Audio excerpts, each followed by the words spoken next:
L'événementiel. L'événementiel Côte d'Azur.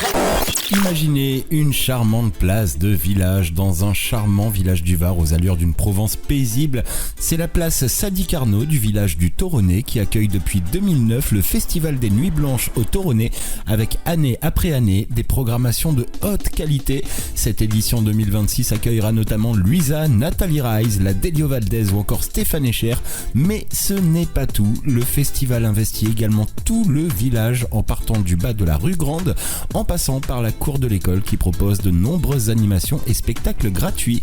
Philippe Marche, directeur de l'école du Toronnet tout fraîchement retraité et président de l'association des Nuits Blanches au Toronnet, nous raconte l'histoire du festival, sa présidence après Jean-Guy Bergia, aujourd'hui programmateur du festival, et il nous parle également de la programmation pour cette édition 2026.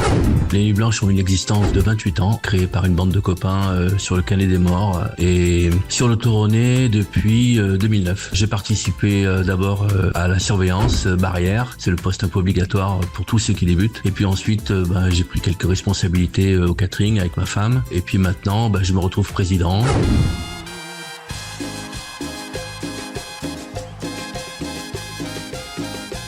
Nous sommes un festival éco-responsable. L'éco-responsabilité ne se situe pas forcément dans l'accueil des festivaliers, mais aussi dans la ligne éditoriale. Donc cette année, on accueille plusieurs artistes de renom qui nous permettront d'accueillir le plus grand nombre de visiteurs à des tarifs assez préférentiels. Aujourd'hui, faire vivre un festival dans le Moyen-Var, c'est pas facile, vu que énormément de communes proposent des spectacles gratuits. Nous proposons la qualité depuis 28 ans. Que le festival existe, on essaye d'être fidèle à cette idée.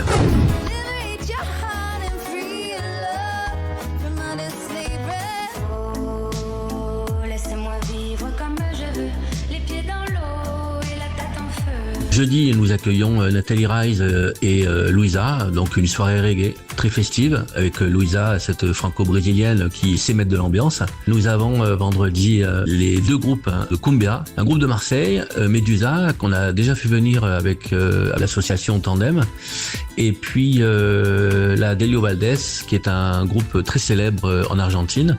Donc vendredi, ça va être une ambiance très très dansante et festive. Pour clôturer le festival sur une note un peu plus tranquille, on va dire, avec Stéphane Echer, qui est en promotion sur son dernier album. Et ça sera l'occasion d'ailleurs pour procéder au tirage de la tombola, parce que cette année, les Nuits Blanches mettent en jeu une guitare qui va être signée par, j'espère, l'ensemble des artistes qui participent à la session 2026.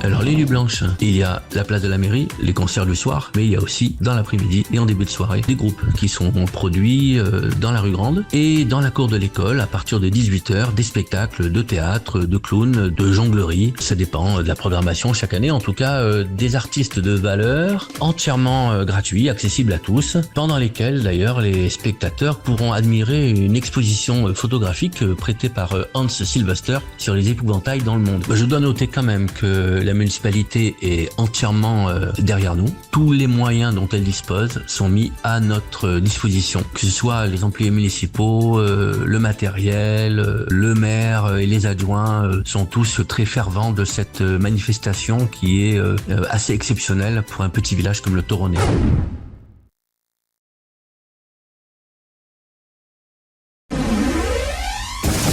Toute l'actualité de l'événementiel.com et sur les réseaux sociaux.